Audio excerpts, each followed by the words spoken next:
On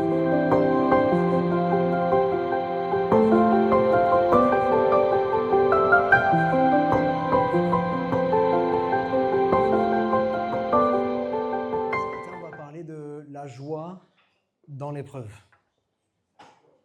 Ça va? Qui n'a jamais vécu d'épreuve? Levez la main, bien haut. Ok, donc ce matin, le Seigneur va parler à chacun d'entre nous. Amen. J'aime notre Dieu. Notre Dieu aime nous faire marcher à contre-courant. Vous avez remarqué ou pas? Et on fera une série d'ailleurs, je pense, sur les contre-courants. La logique humaine est souvent l'inverse de la logique de Dieu. Vous avez remarqué ça? Ici, on nous dit, on te tape, tu tapes. Non? Comme ça calme la personne. Lui, il dit, si on te frappe, tu tends l'autre joue. Lui, il dit, bénissez ceux qui vous maudissent.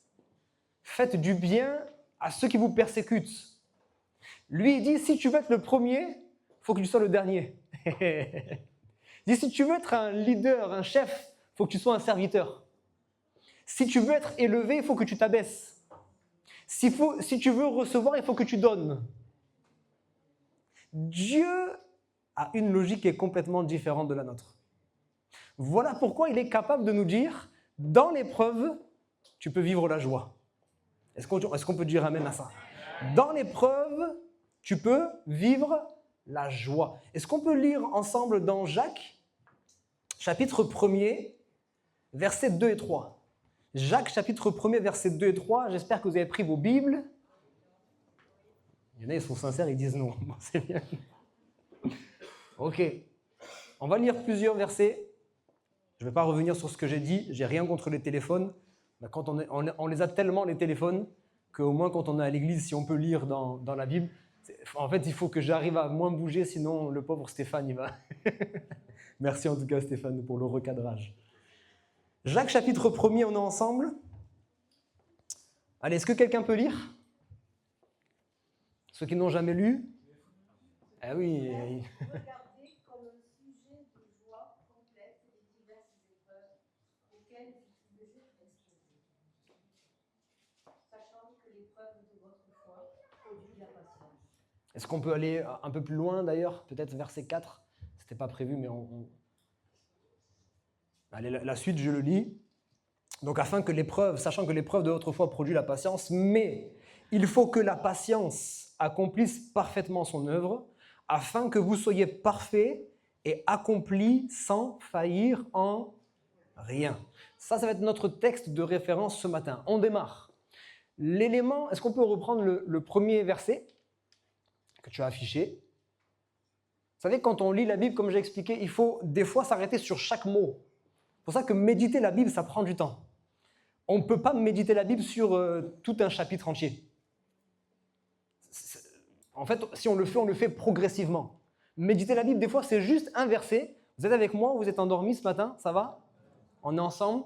Méditer la Bible, des fois, c'est juste un verset, mais je vais m'arrêter sur des mots qui sont des mots-clés. Et le mot-clé dans ce verset-là, c'est « regarder ».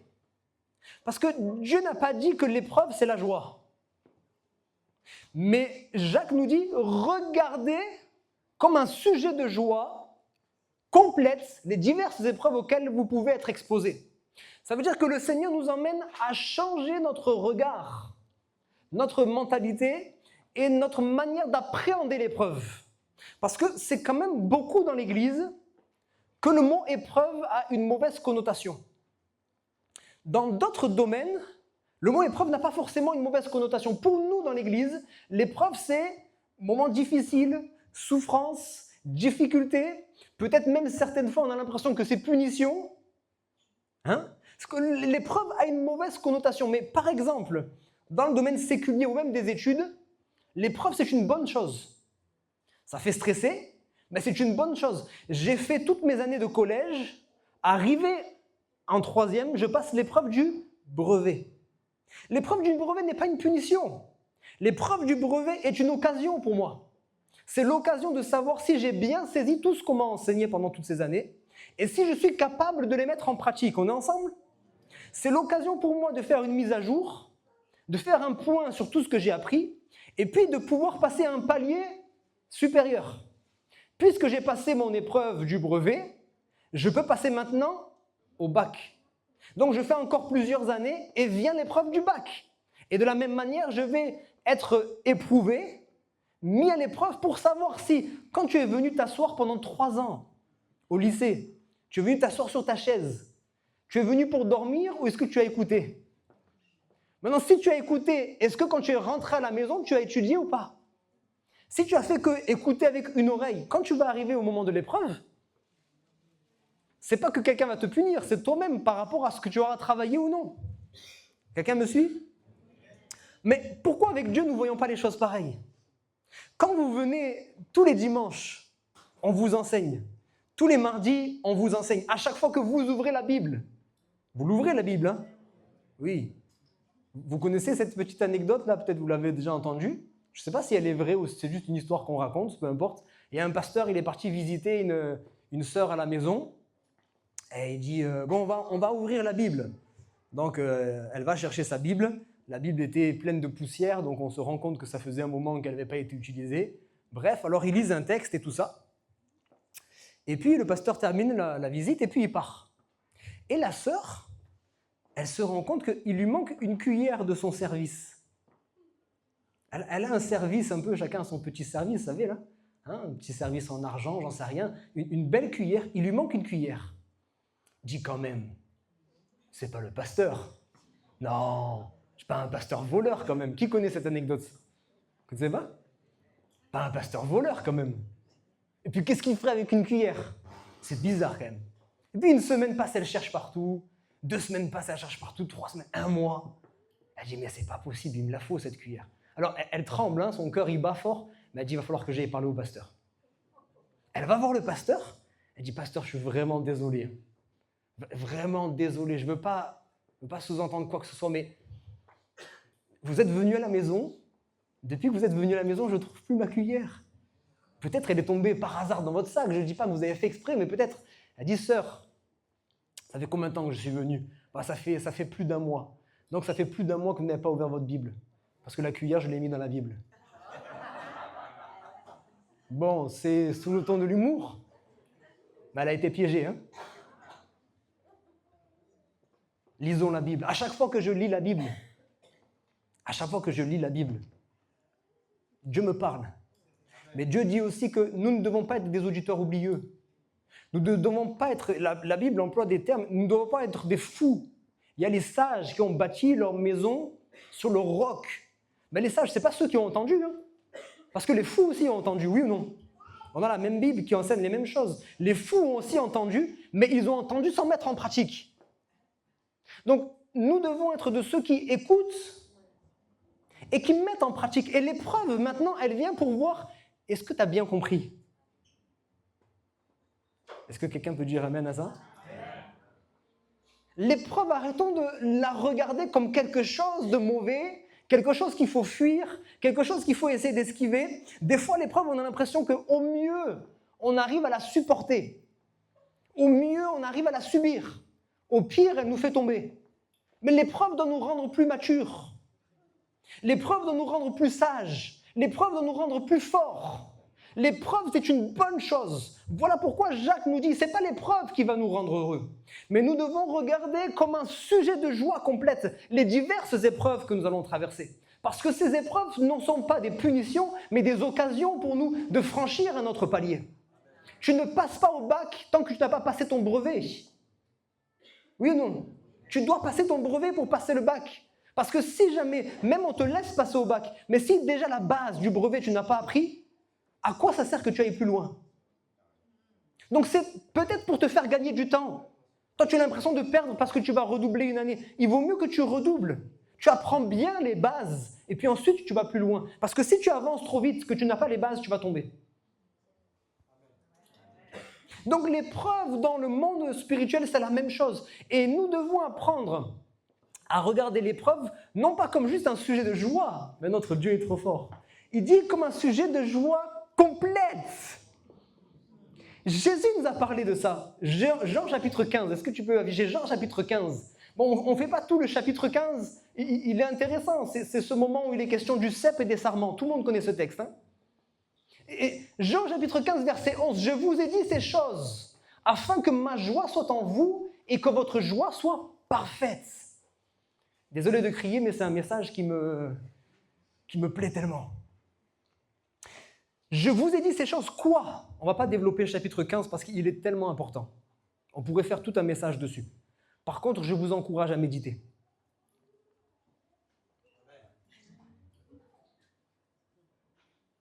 Parenthèse. Aujourd'hui, on a tellement accès à toutes sortes de prédications que on mange. Vous savez, quand vous mangez trop sans digérer, vous allez devenir, excusez-moi, des obèses spirituels. Est-ce que vous voulez être des obèses spirituels ou des Samsons spirituels? C'est pas pareil, hein. Tu peux manger pour grossir, ou tu peux manger pour gagner en stature. D'accord? Mais gagner en stature, c'est pas en mangeant beaucoup. Aujourd'hui, malheureusement, nous écoutons trop de messages. Ce qui fait que quand j'écoute des messages, ils peuvent me faire du bien, mais en surface. J'ai pas le temps de méditer le premier que déjà j'en ai un deuxième. Est-ce que vous comprenez ce que je suis en train de dire? Je ne parle pas peut-être à tout le monde, hein, mais à certains qui écoutent des... Je ne suis pas contre. Moi, ça ne me dérange pas, hein, vous savez. Il n'y a pas d'exclusivité avec Dieu. Hein. Ce n'est pas parce que vous êtes à Kléber, le pasteur c'est Kevin, vous écoutez que Kevin. Écoutez. Vous êtes grand, vous êtes mature. Pour ceux qui sont jeunes dans la foi, faites attention. Pour tous les autres, c'est bon, c'est OK. Vous allez écouter des très bons enseignements. Ce n'est pas la valeur de l'enseignement. C'est la quantité d'enseignement. Parce que quand Dieu nous parle pour que nous puissions réfléchir. D'accord? Dieu nous parle pour que nous puissions réfléchir. Donc, à moins que dans tout un message, quand je vous prêche, que Dieu me pardonne dans ce cas-là, si dans tout un message, il n'y a rien qui vous parle, priez pour moi, que je vous donne un peu quelque chose à... Mais sinon, des fois, juste une phrase. Juste une phrase me fait réfléchir. Des versets que j'ai entendus, mais le Seigneur, là, puisque je suis disposé, il me fait réfléchir sur ça. Et pendant la semaine, je vais aller méditer. Donc, 3 pistes de réflexion pour vous, pour ceux qui veulent méditer cette semaine. 3 pistes. J'ai résumé Jean chapitre 15. Il dit 3 choses. 1, demeurez en moi et je demeure en vous. Mais ça, ce n'est pas des versets qu'on peut juste lire. Ça veut dire quoi réellement? Ça veut dire quoi réellement? Demeurer en Dieu et que Dieu demeure en nous. Réfléchissez à la maison. Ce n'est pas juste d'aller à l'église, hein. Ça, c'est la première chose. Demeurez en moi et que je demeure en vous. Deuxième chose, demeurez dans ma parole. Et là aussi, demeurer dans sa parole, c'est pas lire le verset quotidien. C'est bien, le verset. Je ne suis pas contre le verset quotidien. C'est bien. Hein, des fois, on a les feuillets, des fois, sur l'application de la Bible. Ce n'est pas une mauvaise chose, c'est bien. Mais ce n'est pas suffisant. Ça, en tout cas, ce n'est pas demeurer dans sa parole. Demeurer dans sa parole, ça veut dire que je suis constamment en train de méditer. On se comprend. Quand on dit méditer jour et nuit, on ne vous demande pas de faire des nuits blanches. On se comprend. Mais ça veut dire que constamment, sa parole est là, dans mes pensées, dans mon cœur. Elle me façonne. Elle vient s'enraciner en nous. Elle vient nous travailler. Elle vient déranger notre conscience. Ça fait combien de temps que la parole n'est pas venue te déranger dans ta conscience? Je ne parle pas seulement de la parole dans la prédication, parce que des fois, je vous embête, moi, je viens vous déranger. Mais toi, tu lis la Bible, et puis pendant que tu es en train de lire, il y a un verset. Ça te demande de la discipline, parce que les versets qui nous gênent quand on lit la Bible, on peut vite passer à autre chose. Oui, non. Quand je vous prêche, j'ai choisi un verset, je vais vous prêcher le verset que vous vouliez ou non. Hein. Mais quand vous lisez, vous savez que Dieu vous attend là. Il vous attend au verset 13, mais vous passez vite au verset 14. Ça nous est arrivé, non? Le verset 13. Seigneur, tu n'as pas autre chose aujourd'hui? Non. C'est ça que je veux. On est appelé à marcher avec Dieu. Qui donne le rythme? Nous ou lui? C'est lui. Toi, tu peux oublier ça, tu peux commencer à marcher vite, au bout d'un moment, tu vas t'arrêter. Toi, tu crois que tu gagnes du temps en marchant vite. Mais à un moment donné, tu vas marcher, tu vas te dire, attends, mais il est où? Puis tu te rends compte, il est là-bas. Si lui t'attend là-bas, ne te dis pas viens, tu peux attendre un bon moment. C'est lui le maître. Si lui t'attend là-bas, parce que là-bas, il y a une étape. Là-bas, il y a une épreuve que tu as voulu esquiver. Là-bas, il y a quelque chose qu'il a voulu t'enseigner. Tu vas perdre du temps en retournant en arrière parce que c'est lui qui aura le dernier mot. Tu vas marcher avec lui, tu vas dire, ok, qu'est-ce qu'on doit faire ici? Quelqu'un me comprend? On a besoin de vraiment s'arrêter sur des choses qui dérangent notre conscience. Vous voyez? Demeurer en lui et lui en nous, demeurer dans sa parole et demeurer dans son amour. Ça, c'est 3 choses. Si vous voulez vraiment méditer dessus, ça va vous prendre du temps. Demeurer dans son amour. Moi, je ferme la parenthèse parce que je ne veux pas trop faire un zoom sur ça. Jean chapitre 16, verset 24. Vous êtes toujours avec moi? Ça va? On lit pas mal de références ce matin. Jusqu'à présent, vous n'avez rien demandé en mon nom. Demandez et vous recevrez afin que votre joie soit parfaite. Ça fait déjà 2 fois, il y a d'autres références. Ça fait déjà 2 fois que Jésus nous dit, moi je ne veux pas que tu aies une joie. Je ne veux pas que tu aies une joie passagère. Et, écoutez, on n'a pas besoin, après je vais expliquer, soyez pas choqués, on n'a pas besoin de Jésus pour connaître la joie. C'est pas vrai. Parce qu'il y a des gens qui n'ont pas Jésus, ils sont joyeux quand un membre de la famille est né, quand il y a le mariage, etc. Mais sauf que ces joies-là sont des joies passagères. Ce ne sont pas des joies qui sont parfaites. Ce sont des joies qui peuvent venir rapidement et comme elles peuvent repartir rapidement. Mais la joie que Dieu nous propose, comme la paix que Dieu nous propose, c'est une joie, une paix qui ne bouge pas, qui ne change pas. Qu'on peut vivre même à contre-courant, dans l'épreuve, dans la difficulté. Et Jésus nous propose une joie parfaite. Donc dans la joie parfaite, il dit demeurer en lui, demeurer dans sa parole, demeurer dans son amour, mais il dit aussi demander. Donc comment on peut avoir un Dieu, ça c'est le dernier point que je fais sur la foi, après je vous laisse tranquille, on passe à autre chose. Mais moi je ne comprends pas comment un Dieu peut nous encourager autant de fois à demander pour finalement dire non, là j'ai pas envie. Ou non, c'est pas le temps. Ou non, ceci. Arrêtons de raisonner comme si Dieu ne veut pas donner. Pourquoi il nous encourage à demander? Et quel Dieu va faire ça? Moi je vais aller voir mes enfants, je dis demandez-moi d'aller à Disney. Et puis ils me disent Disney, je dis non. Demandez-moi d'aller à McDo, ils disent McDo, je dis non. Mais demandez, continuez à demander. Quoi, pour les frustrer? Si notre Dieu nous encourage autant de fois, demandez et vous recevrez, cherchez et vous trouverez. Il dit si vous demandez en mon nom, si vous demandez. Donc si Dieu nous encourage à demander, c'est qu'il veut nous donner. Pourquoi? Parce que c'est un Père rempli d'amour qui veut que notre joie soit parfaite. Et il sait bien qu'il y a des situations dans notre vie, tant que nous sommes dans ces situations, on ne pourra pas avoir une joie parfaite. Vous comprenez? C'est-à-dire que s'il y a quelque chose qui t'attriste réellement dans ton cœur, tiens-toi devant ton Dieu et demande-lui. Mais pasteur, je le fais déjà, je n'ai pas attendu. Ben oui, amen. Il n'a pas répondu, demande encore. Oui, mais moi ça fait 1 mois, demande encore. Oui, mais moi ça fait 2 ans, demande encore. Oui, mais moi ça fait 10 ans, demande. Si tu dois mourir en demandant, meurs en demandant. Mais c'est vrai. Parce qu'on a tellement entendu, on va arrêter de demander. Non, parce que quand je demande, je crois. Si j'arrête de croire, j'arrête de demander. Et quand j'arrête de croire, je vis les mêmes épreuves. Mais elles sont tellement lourdes à supporter. Oui ou non? Combien de fois j'ai rencontré des personnes dans mon entourage qui m'ont dit « Mais toi, tu es dans ton déni, toi.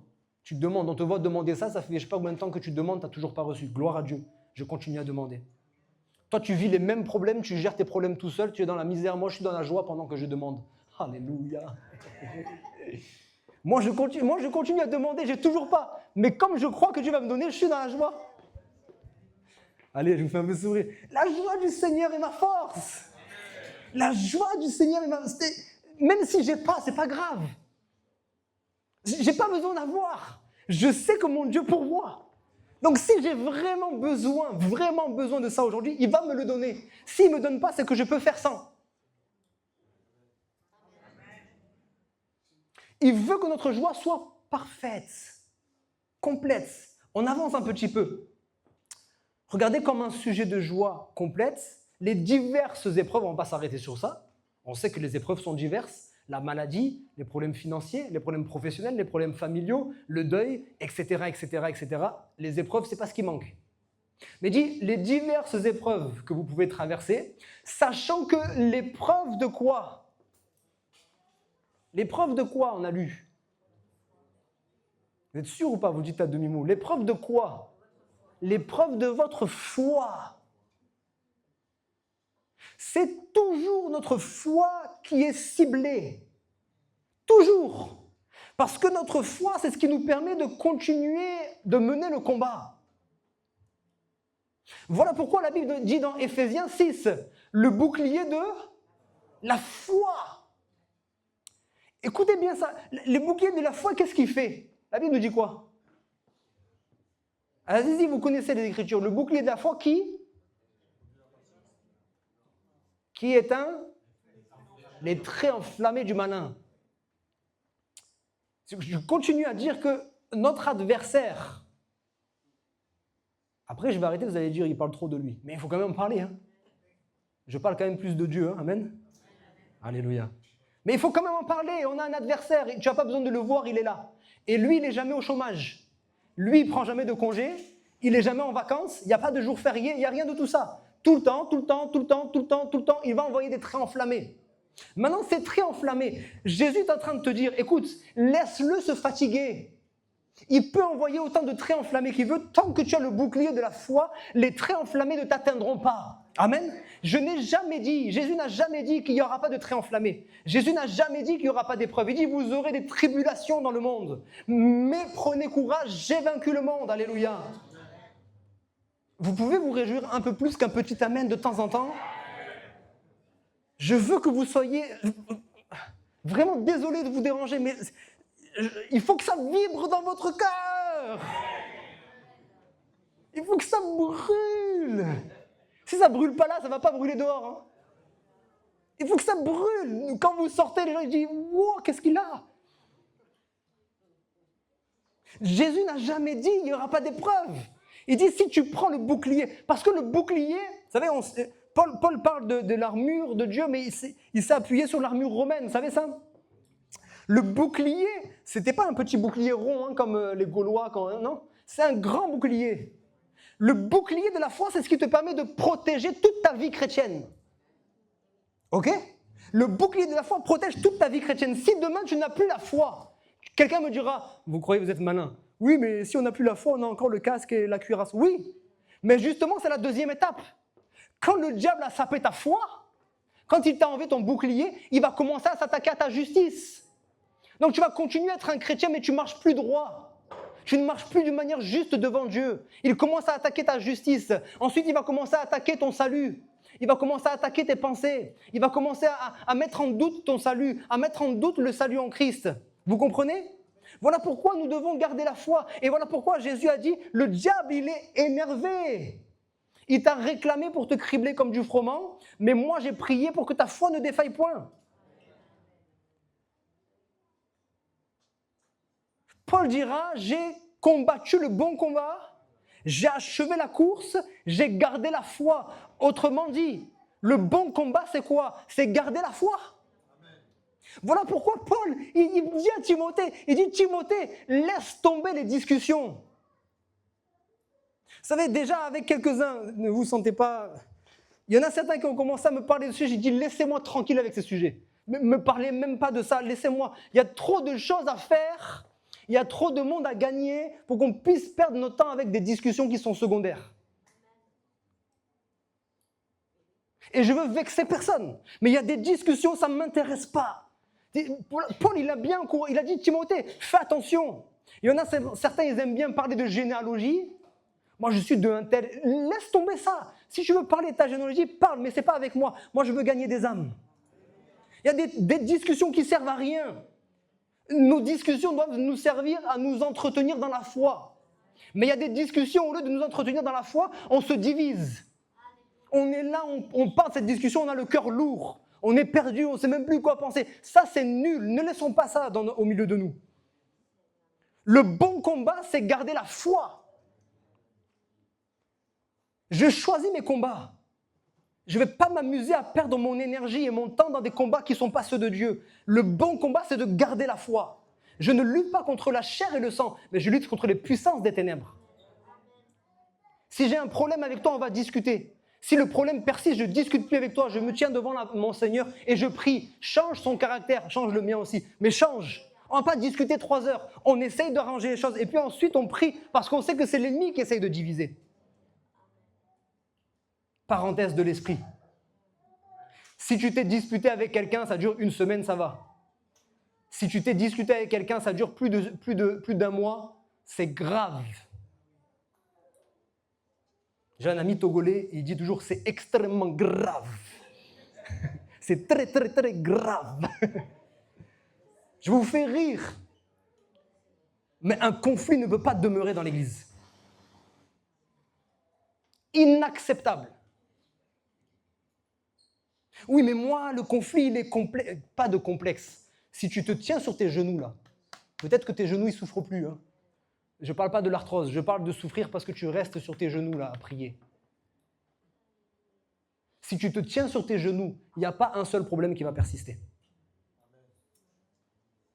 Si c'est toi qui as tort dans cette affaire, mets-toi sur tes genoux, tu vas voir que Dieu va te parler. Si c'est l'autre qui a tort, t'inquiète pas, il va aller lui parler à lui. Mais un problème ne doit pas persister dans l'église. Quelqu'un a dit, ça c'est juste une manière de parler, hein. Puisque Jésus a dit, il faut pardonner 70 fois, 7 fois, et dans une version, il est dit dans la journée. Et quelqu'un a fait le calcul, 70 fois, 7 fois dans la journée, ça veut dire toutes les 3 minutes, il faut pardonner. Si tu as quelqu'un qui t'a fait du mal, tu as 3 minutes pour lui pardonner. Il faut pardonner. Encore, et encore, et encore, et encore, et encore. On avance. Ça va, on est ensemble ? Donc, je reviens un petit peu. Jacques plutôt me dit, regarde l'épreuve comme un sujet de joie. Pourquoi ? Parce qu'elle va te faire grandir, etc., etc. Les diverses épreuves cherchent à éprouver ta foi. Ne prends pas ça personnellement. On est tous comme ça. Mais pourquoi il m'arrive ça ? Et pourquoi moi ? Et pourquoi ? Alors, déjà, tu n'es pas le seul. Déjà, Pierre dira, sachant que vos frères dans le monde supportent les mêmes épreuves. Tu n'es pas le seul à vivre ces épreuves. Il y en a qui vivent des épreuves pires que toi. Tu trouveras toujours mieux, hein, mais tu trouveras toujours pire. Donc déjà, ne soyons pas dans « pourquoi moi, je ne suis pas le seul ». 1. 2, arrête de dire « pourquoi moi ». Ce n'est pas toi, ce n'est pas ta personne. C'est ta foi. Parce que la Bible nous dit que nous ne devons pas aimer qu'en parole seulement, mais aussi en acte. Ça nous concerne, ça concerne notre amour. Mais l'amour pour Dieu, c'est la même chose. Voilà pourquoi moi, j'encourage, et comprenez-moi bien, quand j'encourage à prier, à ceci, à cela, à acclamer ou quoi, je ne parle pas de décibels. Hein. Moi, je m'en fiche des décibels. Le but, ce n'est pas de faire du bruit. Je peux avoir le feu tout en parlant comme ça. Je n'ai pas besoin de crier. Je peux avoir un feu ardent dans mon cœur sans avoir besoin de crier. Mais je veux qu'il y ait le feu quand même. Parce que si dans l'église, je ne suis pas capable d'ouvrir la bouche, comment je vais ouvrir la bouche dehors avec des gens qui sont hostiles à l'évangile ? Ce n'est pas un jugement que je suis en train de porter. Nous sommes tous dans le même bateau. Il n'y a personne qui s'est dit, mais prier, c'est facile. Personne ne s'est dit ça. La première fois qu'on se met à prier, notre cœur, il bat fort. On tremble, on a peur de fourcher sur des mots, etc. On passe tous par ça. Mais il y a un moment donné, je veux dans l'assemblée des saints avec mes frères et sœurs aussi donner ma parole. Même si on ne l'entend pas, comprenez-moi bien. De toute façon, on n'a pas le temps, sinon il faudrait faire des cultes que de prière. On n'a pas le temps pour que chacun prie individuellement, mais élève ta voix. Il faut que ta bouche soit ouverte. Et moi, je le dis dans mon cœur.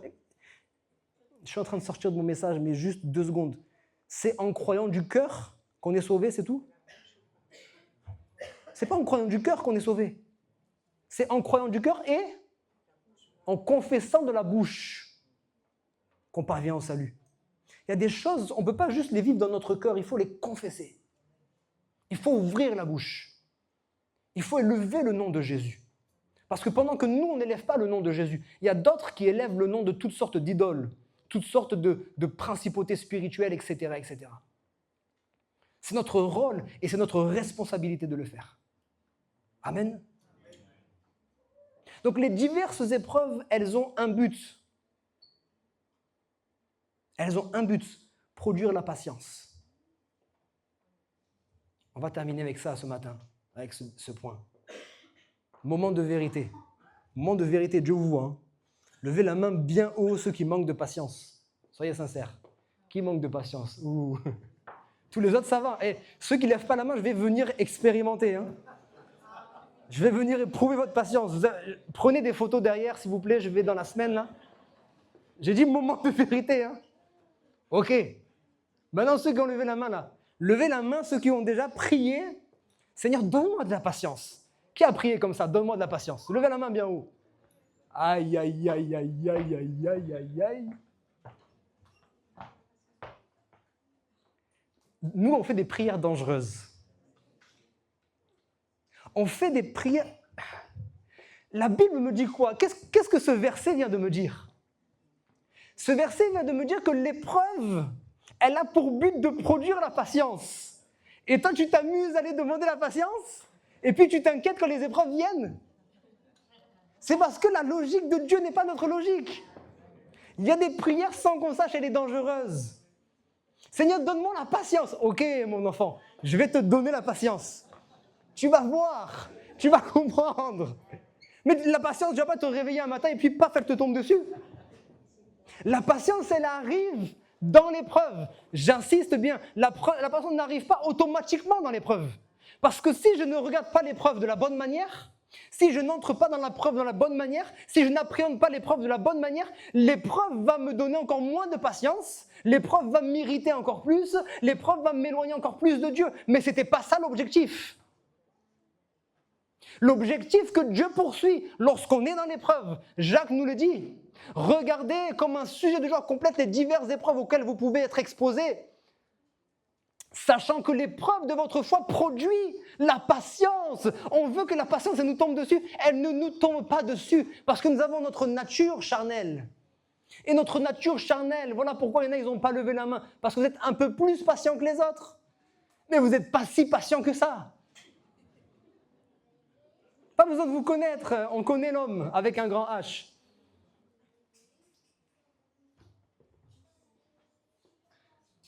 Voilà comment la patience va venir dans nos vies. Galates chapitre 5, verset 22. C'est quoi Galates 5, 22 ? Pour les passionnés des Écritures. Le fruit de l'esprit. Le fruit de l'esprit, c'est l'amour, puis la joie, puis la...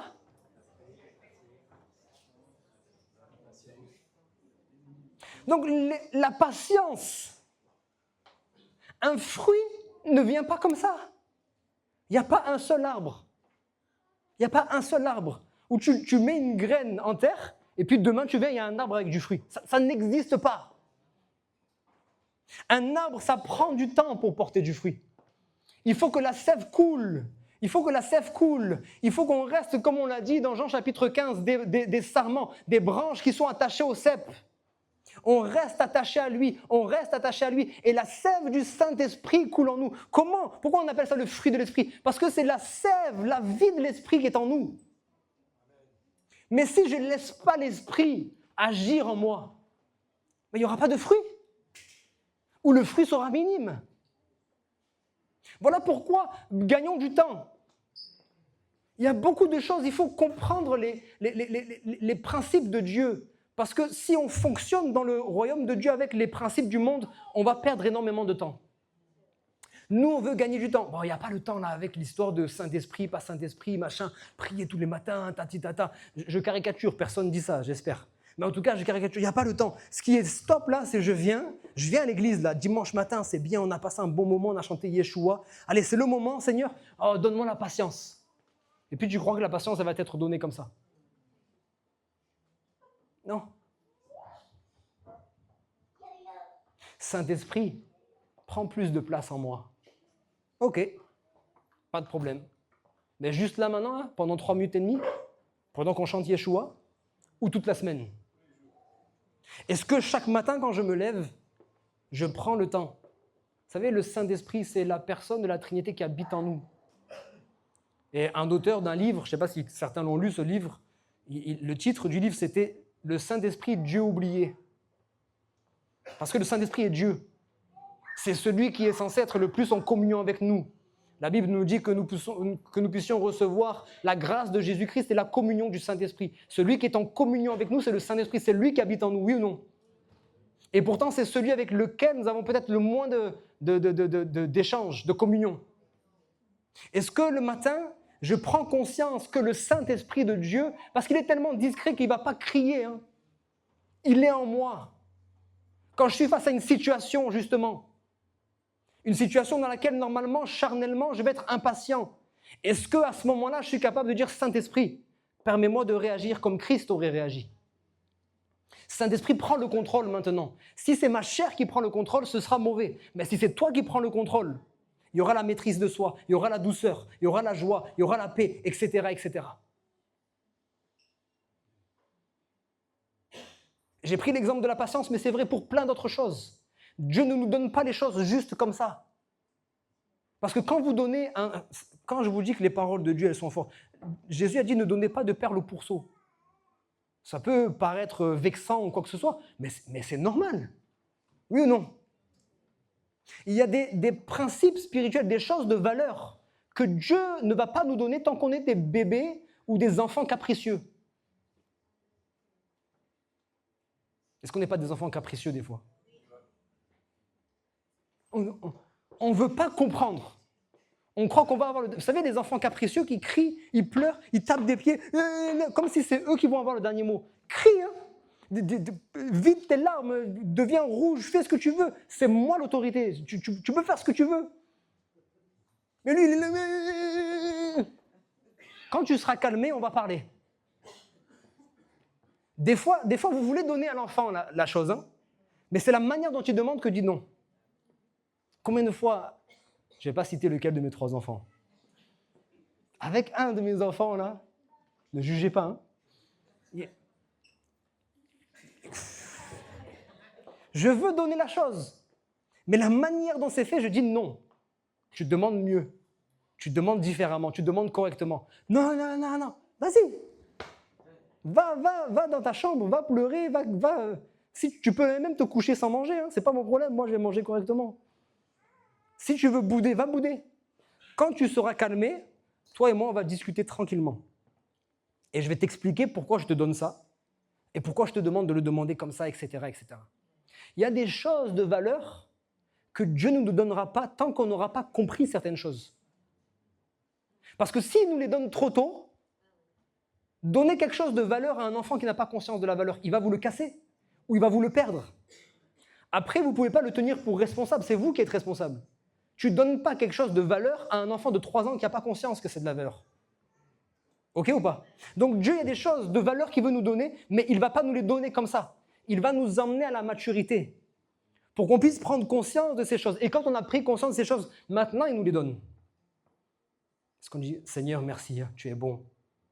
Tu es sage. Merci pour ta manière. Change juste ma mentalité. Voilà pourquoi hein, Romains, chapitre 12, dit qu'on doit être transformé. Notre mentalité doit être renouvelée. Parce qu'on fonctionne trop avec ce qu'on apprend ici-bas, mais ça ne marche pas. Là-haut, ça ne marche pas. Ce n'est pas les mêmes fonctionnements. On a besoin d'être renouvelé dans notre intelligence pour comprendre comment ça fonctionne en haut. Amen. Est-ce que les musiciens peuvent revenir ? Et nous allons prendre un temps pour prier.